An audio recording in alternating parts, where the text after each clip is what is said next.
Yeah, I was born for greatness, greatness, greatness. Yeah, I was born for greatness.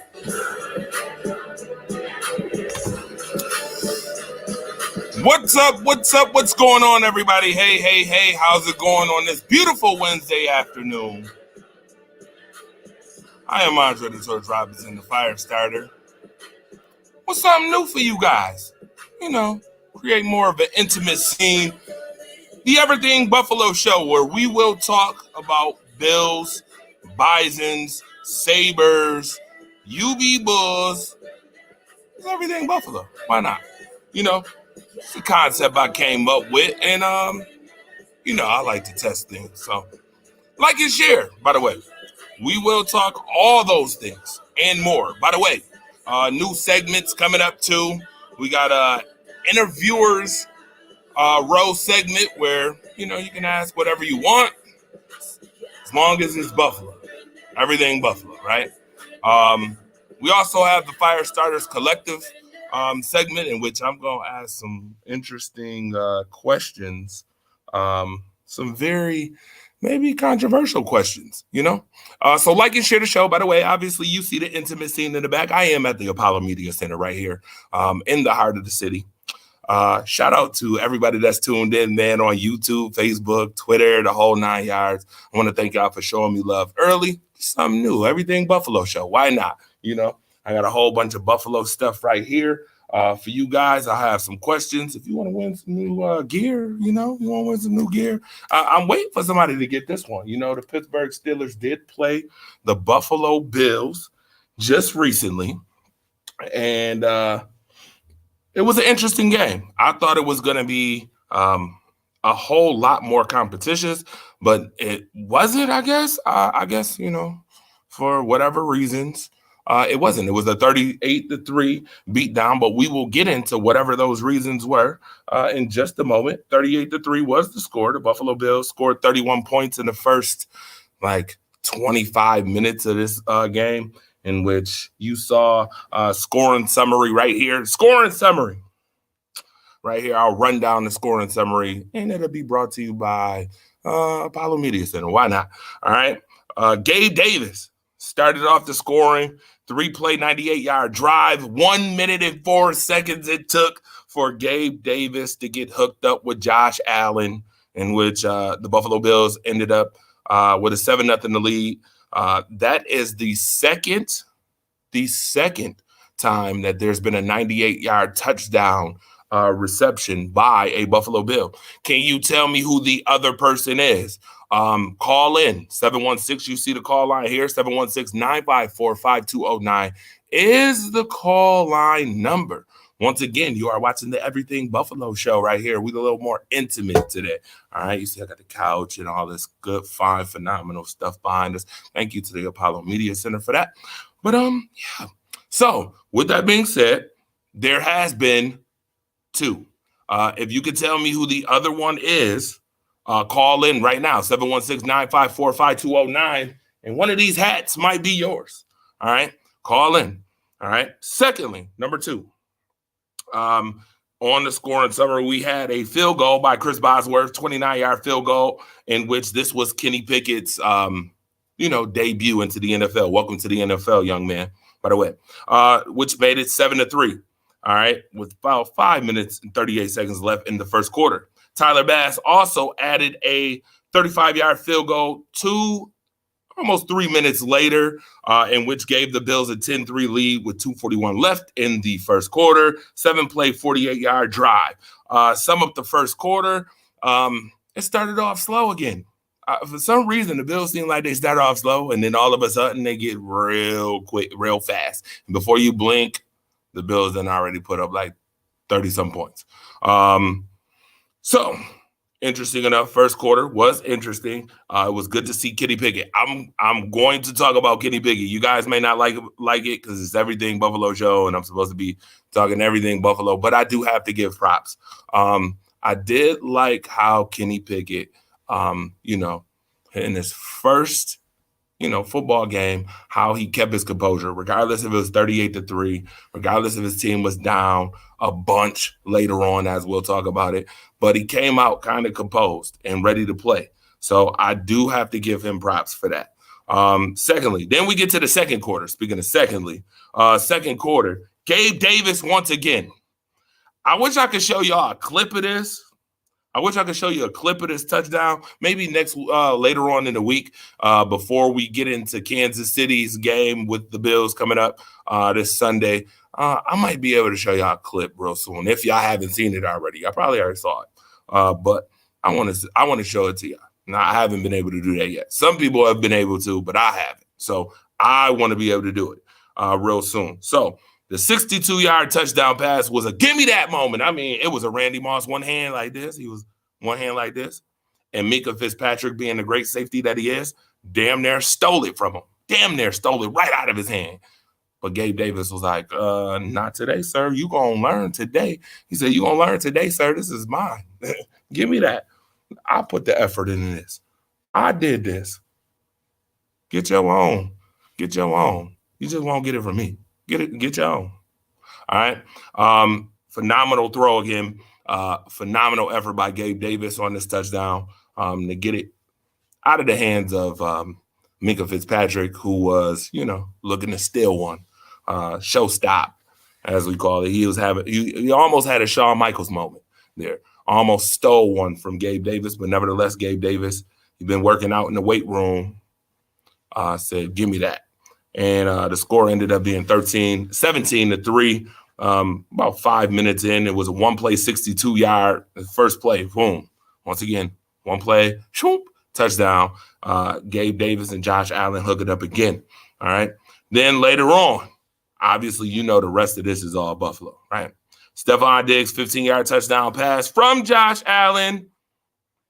2 plays, 53 yards. Once again, one of those shoop type of plays, one of those possessions. 2 plays, 53 yards. Later, 33 seconds off the clock. Buffalo's up 24-3. And later on, Khalil Shakur would come in the game. 24-yard touchdown pass from Josh Allen. That was a pretty nifty one, too. He stole that one, too. I thought Pittsburgh might have had an interception on it. But nevertheless, Khalil Shakur getting involved. 31-3 at the half. And in the fourth quarter, James Cook, 24-yard touchdown run to complete the scoring in this one. 38-3 was the final. It was interesting to see, Buffalo improved to 4-1. Kenny Pickett was interesting in this game. He did have an interception, but he completed 34 52 passes, 327 yards, and a interception. One of those, you shouldn't do that, but it's early. It's his first game. 327 yards. All right, pretty impressive. Whether you say it's garbage time or not, I found it to be very interesting. I think Pittsburgh has something going on there with Kenny Pickett. Work on him. All right, work on him. Get him better. Josh Allen wasn't Josh Allen year 1 or 2. All right. Josh Allen, speaking of JA-17, 20-31, 424 yards, 4 touchdowns, and an interception in this one. Again, Levi Wallace had an interception on him in the back of the end zone, which is going to bring me to a question I'm going to ask you guys later on in the conversation, and I'm going to read comments too, by the way. But I asked the question earlier, and I will repeat the question before we move on. And my question was, who is the other wide receiver to have had a 98-yard touchdown pass thrown to them? You got to call in. Put it in the comments. And call in. 716-954-5209. Number right there. Going right across the screen in the ticketer. Okay? I see it in the comment section, but I want to hear it. I want to hear you call me. Got to pick up that phone. All right? Now, Josh Allen was the lead rusher again, tied with Cook, 42 yards rushing. We will talk about that a little bit too. Gabe Davis, 171 yards, 3 catches, 2 touchdowns, quick light work. And it was another phenomenal game for Mr. Gabe. All right. Gabe the Great. That's his nickname to me. Gabe the Great now. All right. George Pickens had 83 yards, 6 catches for the Pittsburgh Steelers. And I have to mention this guy, too. I mentioned Kenny Pickett. I need to mention Pickens. Pickens is going to be special, you guys. Pickens will be special.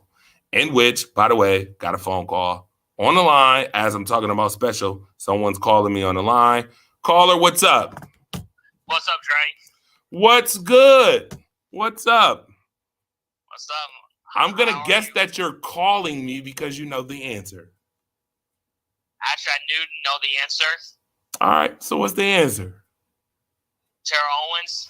That's correct. Terrell Owens is the correct answer. Dalton Smith. Should I send you this Buffalo Bills Pittsburgh Steelers hat? I think Ramona wanted that one. Maybe. I might. Nah, she said she's going to use that for target practice. She ain't getting it. Shame on you, Ramona, by the way. You're going to use hats, Bills hats for target practice. I will be sending you this hat right here. I know you can see it. It's the Buffalo Bills Pittsburgh Steelers edition Buffalo Bills hat. So I'll be sending this one off to you. Dalton, congratulations, sir. You are the winner. You are the winner. All right, on the Everything Buffalo show. All right, thank you, sir. You're welcome. All right, Dalton Smith calling in first. All right. Shout out to everybody that's tuned in once again. Eric Manzuck, Thomas, what's up? Dalton, what's up? William Richter, what's good? What's good? We are in the intimate scene of Everything Buffalo show where this is more intimate. It's a more intimate setting for you guys. It's more laid back. We chilling out. We having conversation about Buffalo Bills, Bisons, and Sabres, and UB, and everything Buffalo. All right. Now, getting back to the Bills game. All right.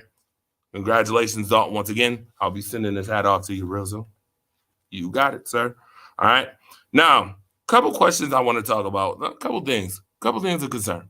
Even though the Buffalo Bills won 38-3, my first concern is leaving points on the board. So this is this is the 4th game in a row. They've done this probably every game this season, actually. They're 4-1. And in every game, the Buffalo Bills have left points on the board. They left 17 points on the board in this game. The fumble at the goal line left 7 points at least. The interception by Levi Wallace left points on the board. And then the missed field goal, right? So that's 17 points. So the score could have been 55-3. This could have been just absolutely a mollywhopping of a game. My question to you guys is, do you think that is going to come back to haunt the Buffalo Bills as the season progresses? Because we are only in week 5. So my question to you is, do you think that leaving those type of points on the board will come back to haunt the Buffalo Bills? And you can call in. I love the comments. I'll read them, but I'd rather you call in. Bang my line. 716-954-5209. This is the Everything Buffalo show. Once again, I am Andre the Torch Robinson, talking about everything Buffalo. Bills, Bisons, Sabres, UB, and everything Buffalo. All right? Now, my other problem is this. Once again, Josh Allen is the leader in rushing. Once again. So I just wrote an article, and you guys can go to billsbeat.com. I wrote an article that talks about the Bills and what position needs the most help. And I covered some of these positional groups. I covered the quarterbacks, the running backs, the defensive line, the secondary, and I mentioned another one. But you got to read the article in order to know what I mentioned at the end of the article. But to you guys, as far as positional needs and which position needs to step up the most, put it in the comment section telling me what position you think needs to step up the most. Or you can call me. Again, I'd rather you call me, but you can put it in the comment section and I'll read the comment section. Speaking of which, hi, Ramona Dye. What's up? How are you? I just saw you pop in. And I was talking about how you wanted to use this for target practice. Shame on you. Shame on you wanting to use this for target practice. Anyway, nevertheless, Dalton Smith was the winner, one of the winners for the hats. I will have a couple extra questions later on in the show, but to win some more, Bill stuff that's around me on this beautiful couch. Actually, I'll put this one up. This is a brand new one right here that I just picked up too. Put this on the couch right here for y'all. Boom. Let y'all see that. Pretty hat there. All right. So I do have some issues as far as the Bills is concerned with both situations. There's been talks about the Bills getting running backs. I've been listening lately to conversations about Christian McCaffrey coming to the Buffalo Bills. And I don't like that idea for a couple reasons. Number one, I honestly feel like the Buffalo Bills need to get out of the Buffalo Bills, Carolina Panthers kind of relationship situation that we've seen. I get it. Sean McDermott came from over there. Brandon Beane, has experience with the Carolina Panthers. And, there's some type of continuity there. But for the most part, the Buffalo Bills, Carolina Panthers continuity really hasn't been too much of a successful one. I will name a couple players, Mario Addison, who came there, Quentin Jefferson, maybe he wasn't a Carolina Panther, but others that have came from Carolina really haven't been as successful as we thought they would be here in Buffalo. So kind of want them to get away from that. And that's number one. The second thing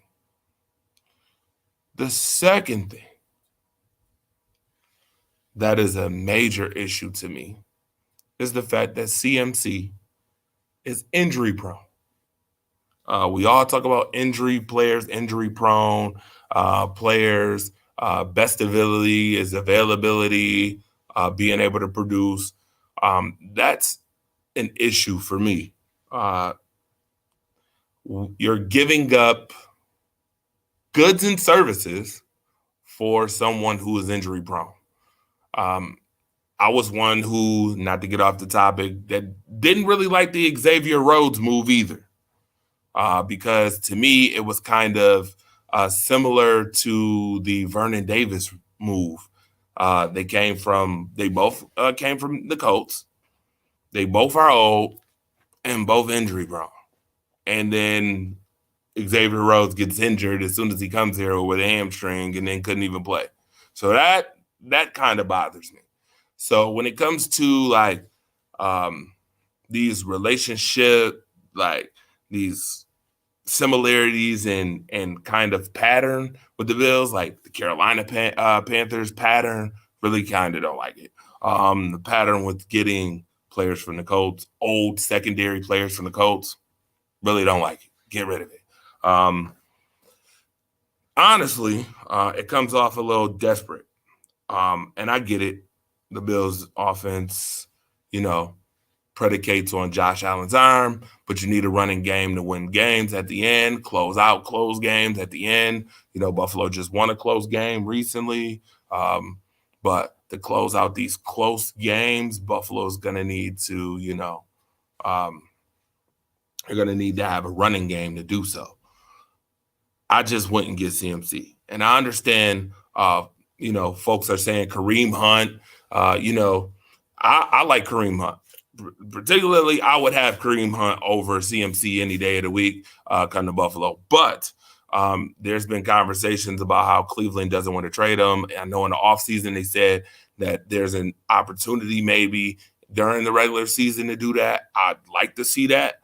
Maybe make a move for somebody who's a proven rusher, who's proven that he can stay healthy for the most part, who can, produce. And I get it. They want somebody who can come out the backfield and catch out the backfield, Dalton, like you meant. Yeah, man. I think we got James Cook for that. James Cook was brought here for that reason. So why get somebody who's going to do the same thing? You need a 3-down back or a guy who can punch it in the end zone on first, second, and third and goal, which is the reason why they lost to Miami. You need that type of guy, and I think Kareem Hunt is that guy. Now, reading these comments, you meant Vontae Davis. Yes, Vontae Davis is who I was talking about as far as, what did I say? Did I say Vernon? I meant Vontae. Sorry. Vontae Davis, yeah. Those injury-prone guys kind of don't want that. You don't want that for the culture. You need that extra guy who's going to produce, and I think Kareem Hunt would be that type of back that can produce. I've heard conversations about Saquon Barkley. I don't think the Bills are getting Saquon Barkley now. I don't think Brian Daboll, shout out to Brian Daboll, by the way, who's doing a gigantic job, a phenomenal job in New York as the New York Giants head coach, being 4-1 right now as well with that team. So shout out to him. And, prestige precedes you, sir. You came from a winning culture, and now you're winning yourself, which is kind of what we believed anyway. Me and Mookie Hawkins, which, by the way, we will be having conversation later on Waffle Sports later on tonight, 10 o'clock, Power 96.5. Tune in. Make sure you are there for that. But I don't think with how the season is going for them that they're giving up Saquon Barkley. I just don't see that. I don't see them giving up Saquon. You could try to trade for him. I don't know if that's enough to give up for Saquon Barkley, but hey, try it. I mean, money talks, right? We've seen different. Adrian, what's up? See you. Shout out to you as well. Dalton, you said the Bills need a running back that's the type of JT, Chubb, Barkley, Jacobs, not receiving back like CMC. Correct. I agree. Totally agree, sir. Totally agree with that. It would be nice if we could get Josh Jacobs, but we know the Raiders ain't trading him. Yeah, the Raiders not trading Josh Jacobs, regardless if they 1-4 right now, which it's everything Buffalo, so I don't even want to talk about the Raiders right now. I don't even want to talk about the Raiders, boneheads. Anyway, moving on. The Buffalo Bills will eventually have to figure that out at the running back position. They'll have to figure that out eventually. They got Kansas City coming up, which we're about to talk about the Kansas City Chiefs. Why not? Bills, once again, 38-3 over the Steelers. And real quick, just before I go, I'll give you some box stats about that game before we get to the Chiefs game. 432 yards, obviously, of receiving, 120 yards of rushing, 552 yards. 552 yards of offense from the Buffalo Bills again this week. Now, I'm going to ask a new question, a brand new question. And Dalton, you can't call in this time. You already won one. All right? I'm going to ask a new question. How many times has the Buffalo Bills this season surpassed 500 total yards of offense? Call in 716-954-5209. All right. So, with that being said, 552 yards of offense. Nevertheless, Terrell Dotson looked good, 11 tackles. Kaiir Elam. Oh, yeah. Let's talk about Kaiir Elam real quick before we move on. Kaiir Elam is playing like a first-round draft pick, folks. He may not have a bunch of interceptions, but what he has is receivers on Kaiir Island for sure. How many wide receivers has had 100 yards on Kaiir Elam this year? I'll wait. Somebody can call me and tell me that, or put it in the comment section if you want. But yeah, Kaiir Elam, 10 tackles, doing a phenomenal job, by the way. Got to give him props. Matt Milano, good game again. Solid game. Von Miller with a sack in this game. AJ Epinesa with a sack in this game. Dotson had a sack. They had 3 sacks in all. Greg Rousseau, quiet. Even though Greg Rousseau had a sack in every game till this one, Greg Rousseau has been playing at a high level too. Tremaine Edmonds, Matt Milano, Greg Rousseau, Kaiir Elam, all getting props on the defensive end from me. All right. Big kudos, big props to you guys. Playing very well. We don't have to name Von Miller because we know what type of impact he already has, right? On the game. So, all right. Moving on to the Chiefs. How many people have the Bills beating the Chiefs this week? How many people? How many of y'all got the Bills beating the Chiefs? And I'm going to drink. I got to drink to this one. I'm going to drink to this one. Cheers to everybody. Oh, how sweet it is. Football season is here where you can get retribution on a team for whooping your butt, right?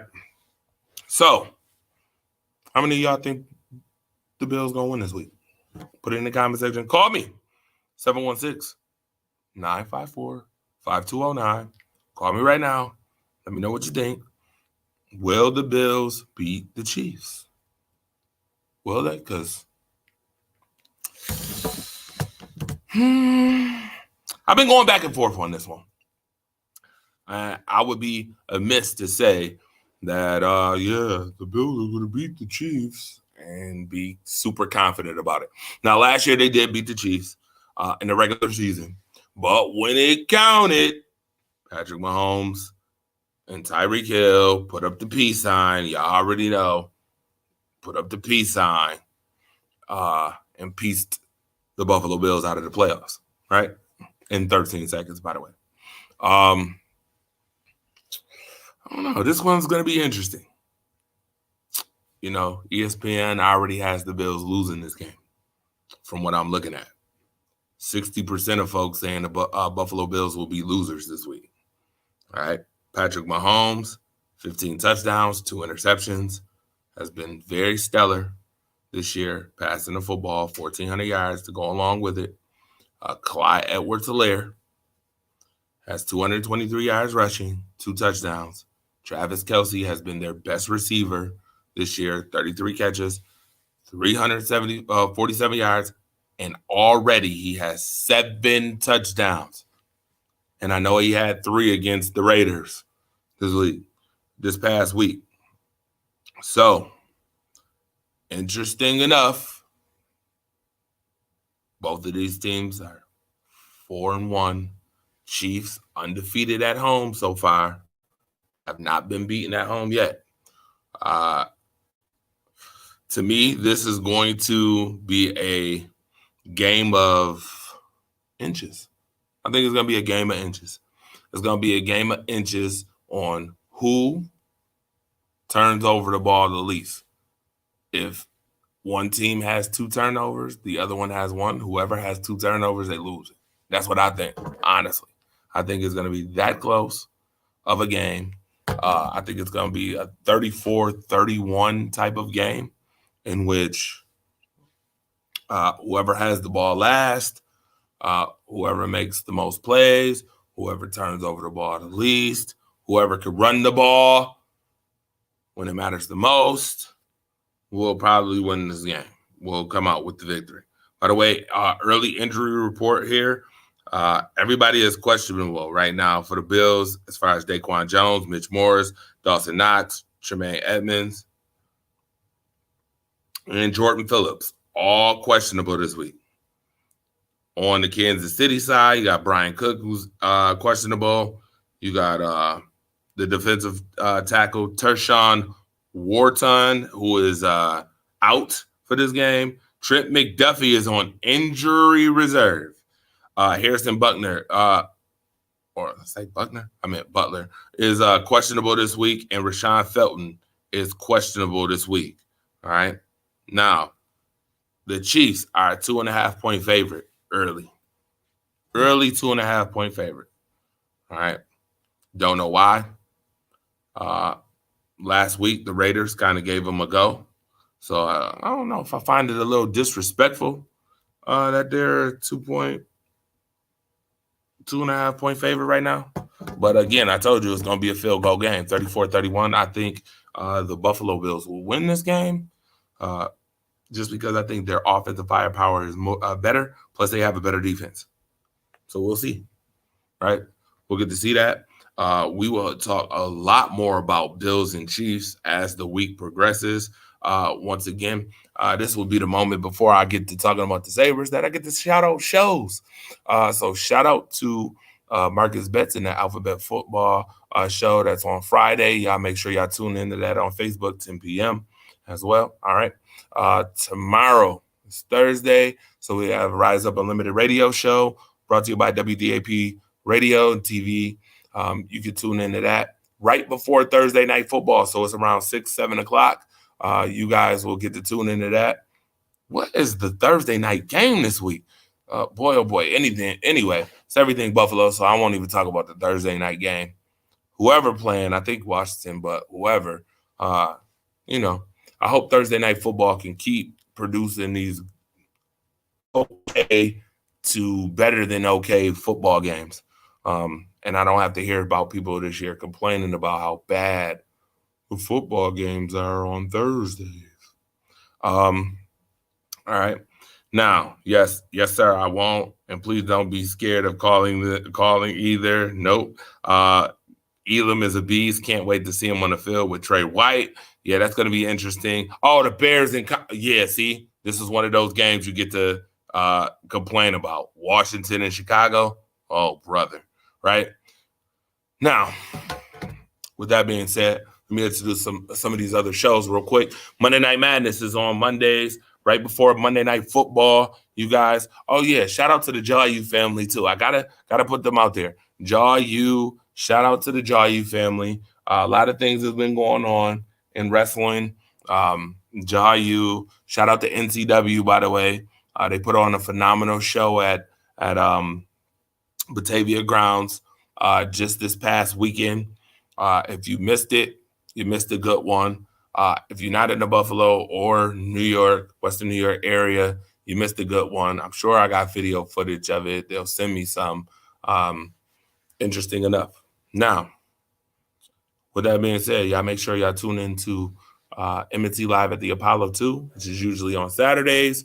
Me, Joe Monster McDowell, on the horn, 1s and 2s, talking about Bills football, along with the Buffalo Bills edition of Rise Up Early.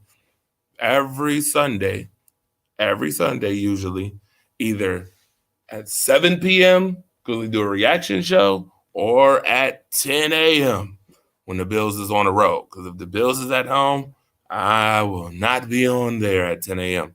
I'll be at the stadium already. So with that being said, make sure you support those shows and stay tuned for a whole lot more, like Everything Buffalo show right here. Just kickoff show, trying something out, a little intimate on the couch, laid back with my Rise Up family gear right here. Shout out to Marcus Betts, who be putting on sometimes with the fashion.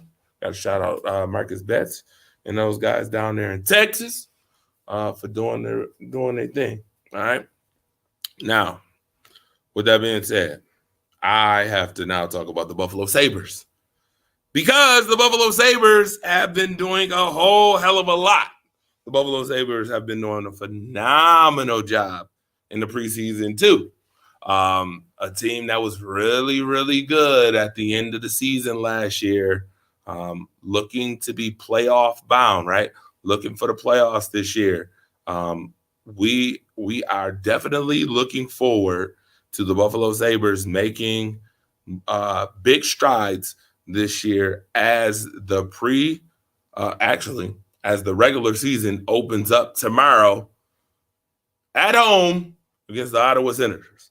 And I will be there in the place to be. Key Bank Center will be rocking come tomorrow night. All right. Should be a lot of fun. I expect now. This is an expectation. This is not a hope. It's not a prayer. We're not Bon Jovi living on a prayer.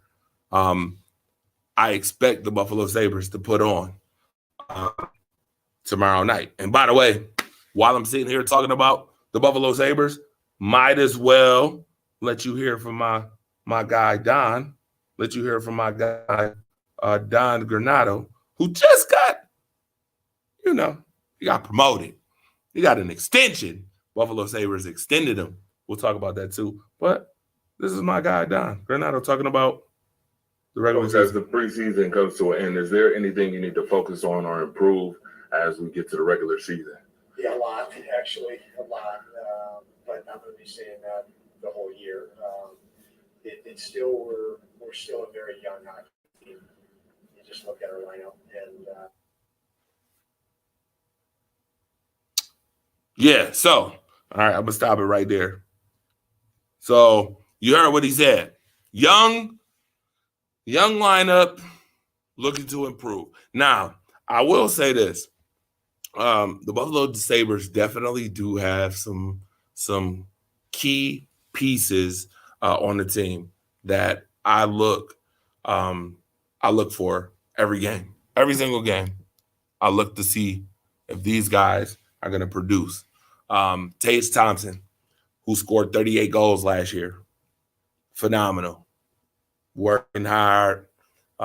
He even fought in the last preseason game right here against the Carolina Hurricanes on Tuesday, October 4th. It was. I was there. Phenomenal game. 4-2. They won 4-2. And he fought. He scored and he fought too, which was really good. You know, I love to see that type of culture, you know, the culture that, you know, protects their own. I haven't seen that in a while in Buffalo where, you know, Buffalo players really protect their own. But the culture is here. Don Granato is definitely putting that culture in play, and it's a great sight to see. I just was hoping he didn't break his hand because, you know, we need Tage on the tape this season, so you can't be breaking your hand, Tage. All right? I'll play more of Don. The growth potential is huge. And so we're just going to keep chipping away. We'll look at film today. I actually, I don't want to say I love it, but from the coaching side, the third period was really good for us. The coaching side, it would be the first period was almost too easy for us. I'm really happy we had to fight and battle and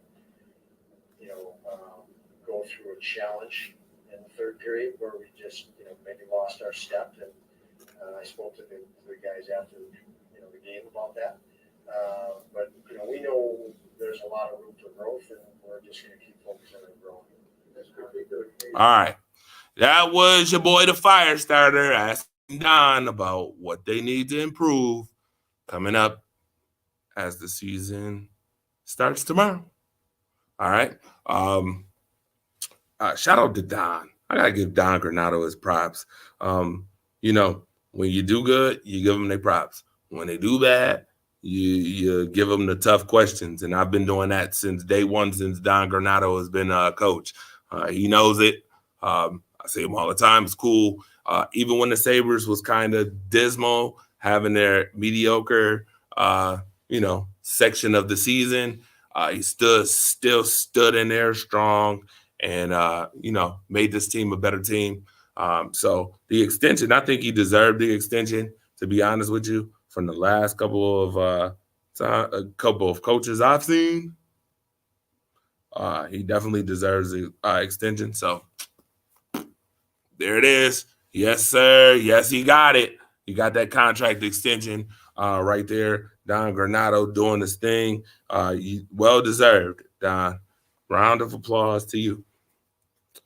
Speaking of which, talking about the young players that's on his team, Mattias Samuelsson also got a contract extension as the Sabres extended him to a 7-year deal extension worth $30 million.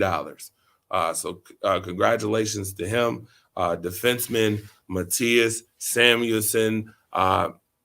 I hope that defense definitely doesn't give up 5 goals again, like I saw last year in the beginning of the year, where the Sabres was giving up 5 or more goals, 35% of the games that they played in the first half of the season.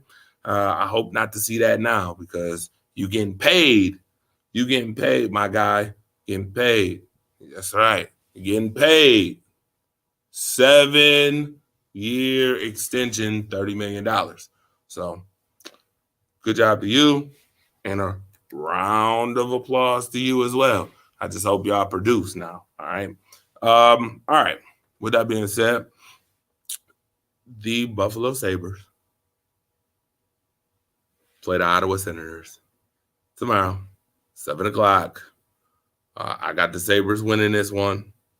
They better handle their business. All right. I'm looking for Tucky, Alex Tuck. I'm looking for Tage Thompson to produce. I'm looking for Jeff Skinner. I'm looking for the young guys too. Peyton Krebs. I'm looking for him. I'm looking for those guys to produce. All right. I see a very bright future for the Buffalo Sabres. And it starts tomorrow at home against the Ottawa Senators, 7 o'clock. The fire starter will be in the place to be, KeyBank Center, giving y'all the ones and twos, letting y'all know about everything Buffalo Sabres coming up. All right. So we'll see. We'll see, right? Any comments you guys have about the Buffalo Sabres? Call in. Jay Renai, you tried to call in. Well, call again. All right. What's up, Craig? How's it going? You in the place to be. Everything Buffalo show right here. Let's talk about the UB Bulls real quick. Shout out to my guy. Shout out.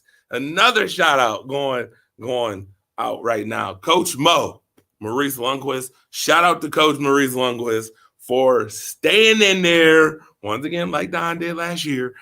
This year, staying in the fight.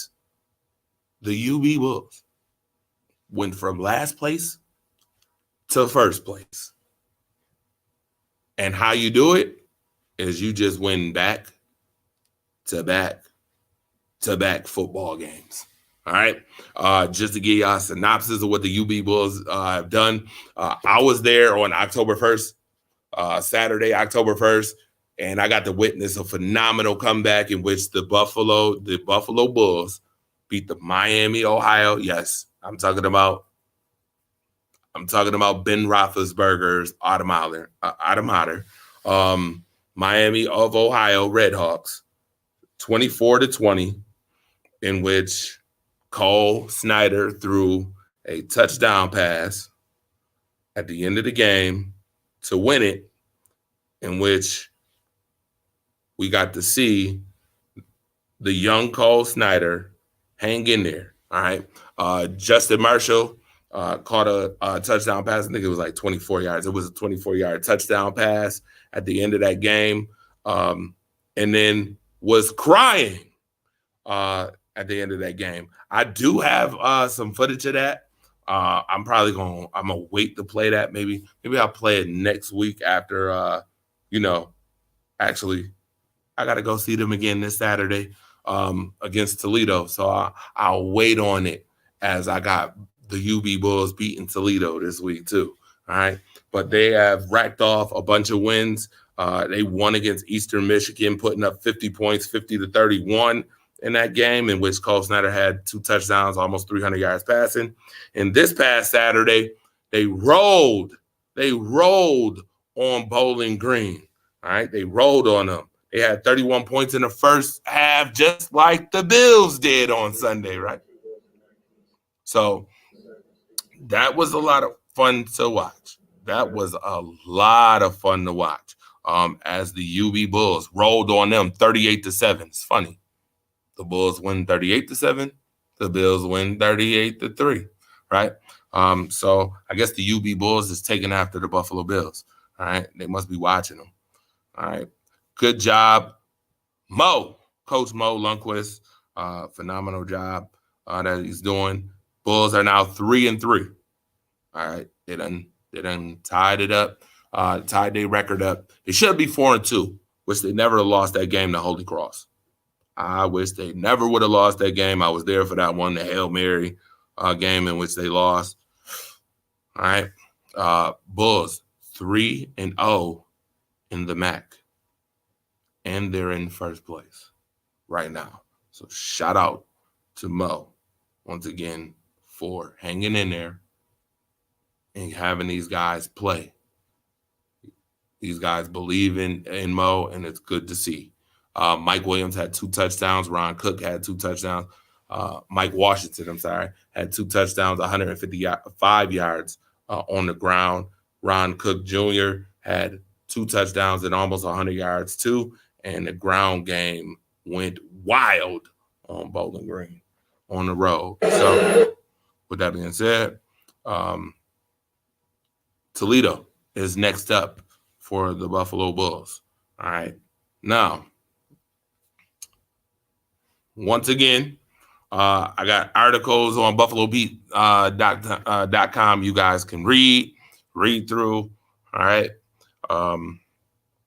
Interesting enough. Let's get to one of our segments, Fire Starters Collective. Something that I want to talk about. And this is, again, the Everything Buffalo Show, brought to you by, I guess, the Apollo Media Center. Why not? We're in the heart of the city right here in Jefferson and Utica. So I just want to bring up a couple of things. And it's about Buffalo, obviously. But one of the things that I'm trying to digest as far as this city and this city as alone is we as a culture or a community, we always talk about, coming together. But it stays at talk. There's not a lot of doing that I'm seeing. Now, some people are doing some things, but there's people that talk about, we're going to come together, do this, we're going to do that, we're going to do this. But then when you see them, they either too good to come together with you or they have their own agenda, like everybody's for self.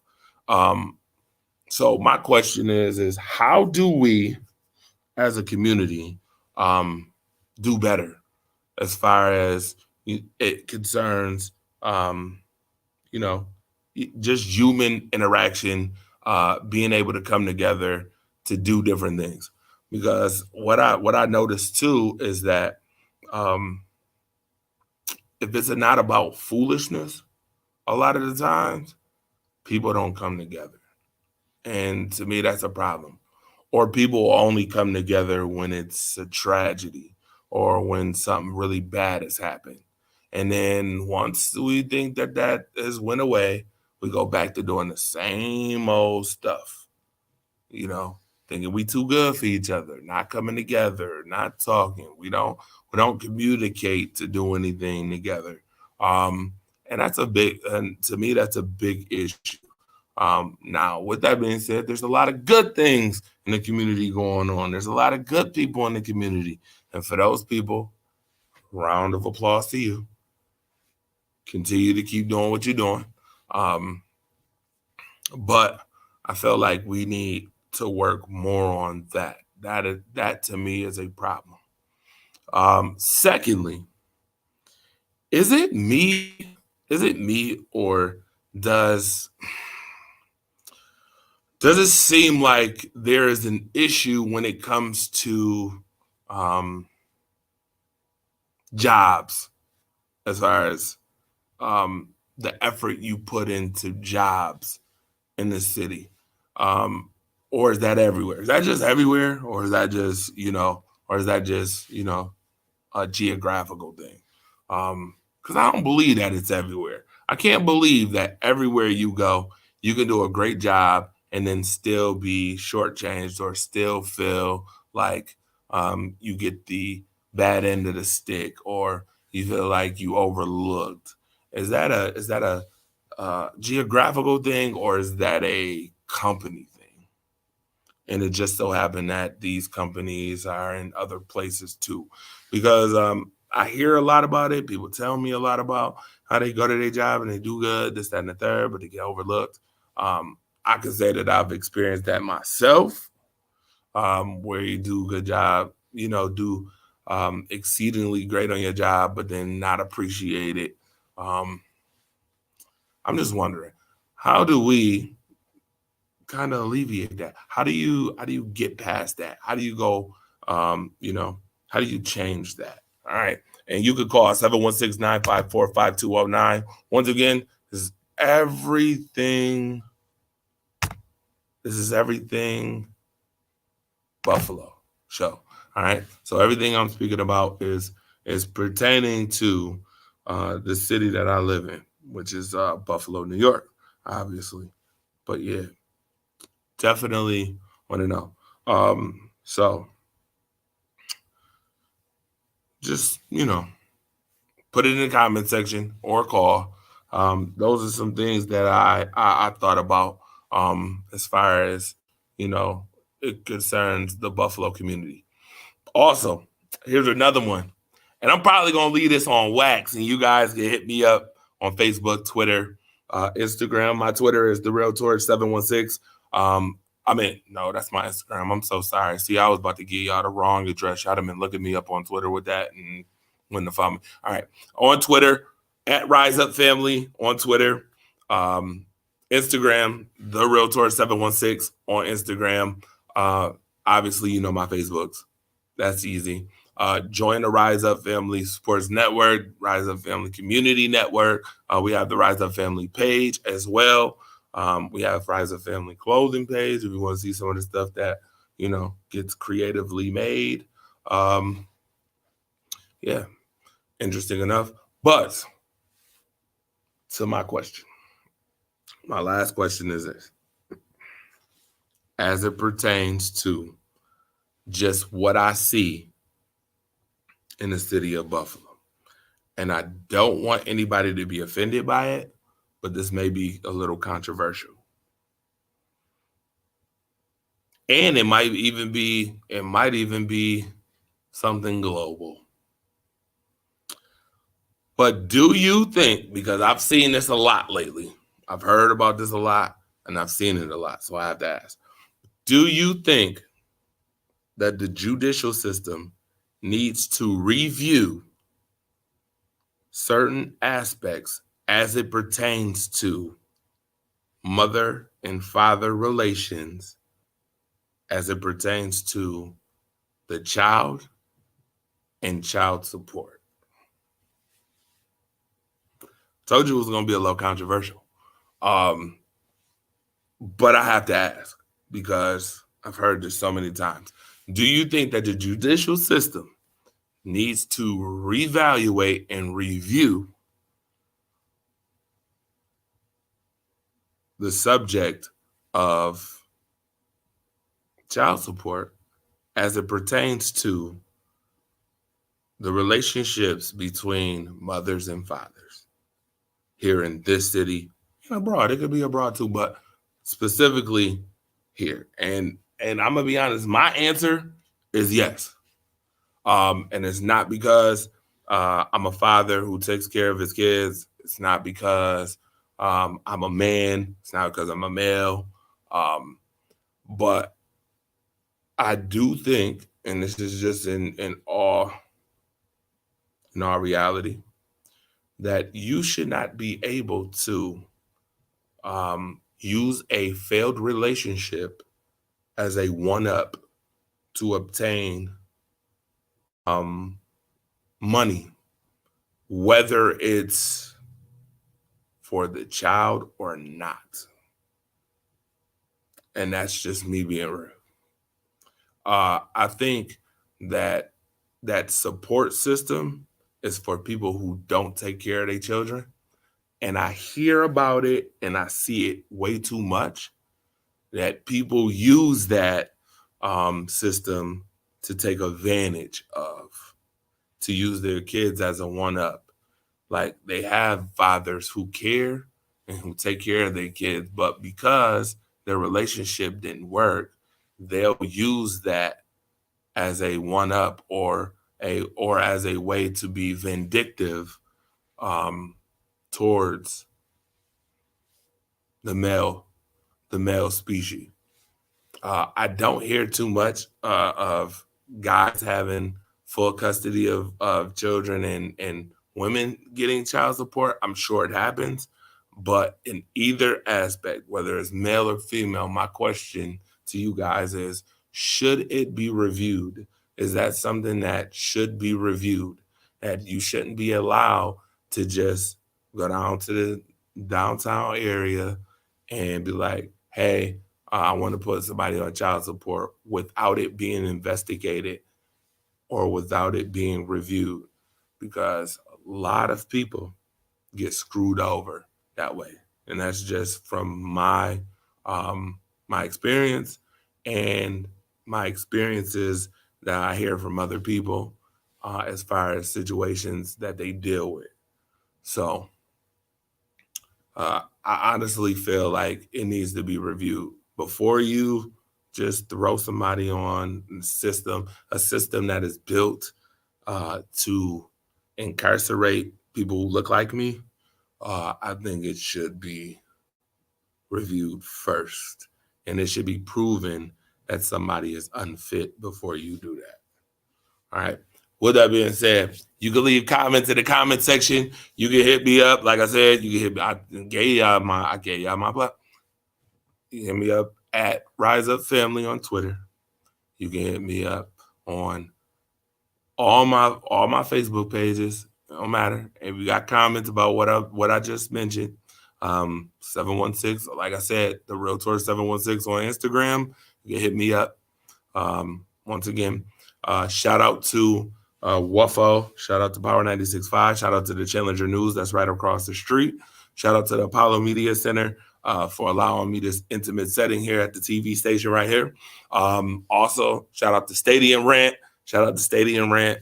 Be giving me hell, man. But I'm learning to become a even better writer with Stadium Rant. So shout out to Stadium Rant as well. And go visit BillsBeat.com to read all of the Firestarters articles on the Buffalo Bills. Also, ChallengerNews.com to read all the articles, sports articles on the Rise Up Right articles on Challenger News. Yep. Shout out to WDAP Radio as well.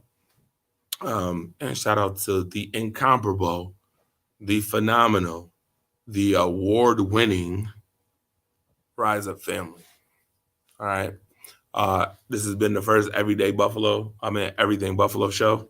I am Andre the Torch Robinson, the Firestarter. And I will see y'all next week with another episode of this. All right.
Nobody can handle it. So I'm gonna take that risk. I'm all in. Yeah, I was born for greatness, greatness, greatness.